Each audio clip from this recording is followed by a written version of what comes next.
Good evening, everyone. It's good to be with you, and I'm glad to be able to share one of my favorite Psalms. It comes from Psalm chapter 8. I'm going to read the whole thing to you. It's pretty quick. It says, O Lord, our Lord, how majestic is your name in all the earth. You have set your glory above the heavens. From the lips of children and infants you have ordained praise, because of your enemies, to silence the foe and the avenger. When I consider your heavens, the work of your fingers, the moon and the stars, which you have set in place, what is man that you are mindful of him, the Son of Man that you care for him? You made him a little lower than the heavenly beings and crowned him with glory and honor. You made him ruler over all the works of your hands. You put everything under his feet, all the flocks and herds and beasts of the field and birds of the air and the fish of the sea and all that swim in the paths of the sea. O Lord, our Lord, how majestic is your name in all the earth. Really like that verse quite a bit, and it all pivots on a middle verse there. It's verse 4 when it says, what is man that you are mindful of him, the Son of Man that you care for him? I like that verse because there's been times in my life when I just look at all the cool things that God has prepared and made and created and how awesome it is. And then I think of myself in the middle of all that, and I think to myself, what in the world am I doing here? Who am I that you even care for me? And I remember thinking about this one time. I was at a week of camp, and I was in charge of the camp. And about Wednesday or Thursday, I was starting to get a little bit tired, and I needed a break from the noise and the clutter and the busyness. So right after dinner, before chapel started, I went up to the chapel, and I stood behind the chapel, and I faced out a cornfield. And it's a cornfield that looked a lot like this.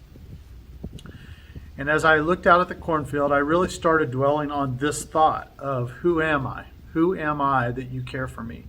Amongst all the people of the earth. And at that time it was 6 billion, and now we're up at 7.5 billion people on the earth.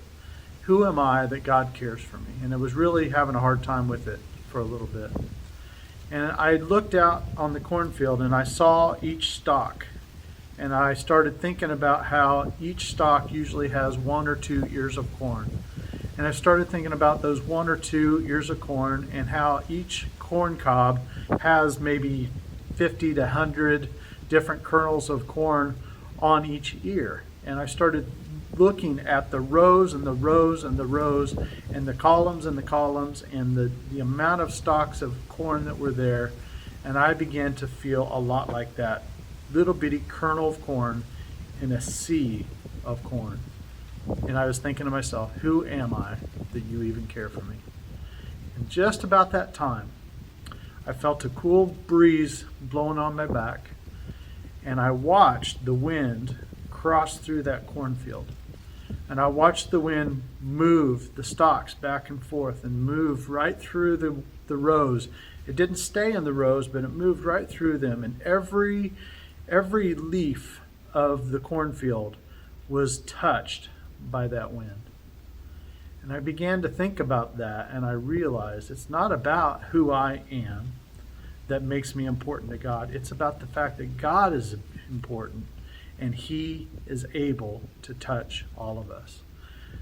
The importance that I have in this planet isn't because somehow I'm able to influence tons amount of people.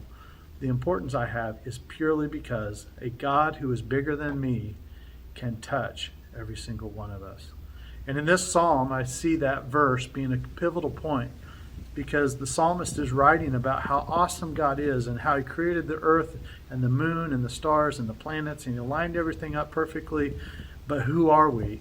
And then he says, but you made him, man, people, a little lower than the heavenly beings, and you crowned them with glory and honor, and you gave them permission to be in charge of this creation. He gave us reign over this creation. And I realized as I stood there that day, my importance is not found in me. It is found in the fact that a God who is bigger than me can touch all of us.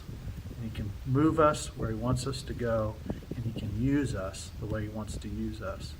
And any success that I've ever had in anything has to be attributed to a God that is bigger than me, who works in me and through me.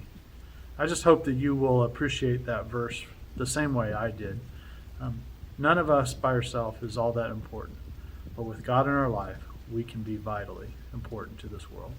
Have a great night, and we'll see you on Sunday.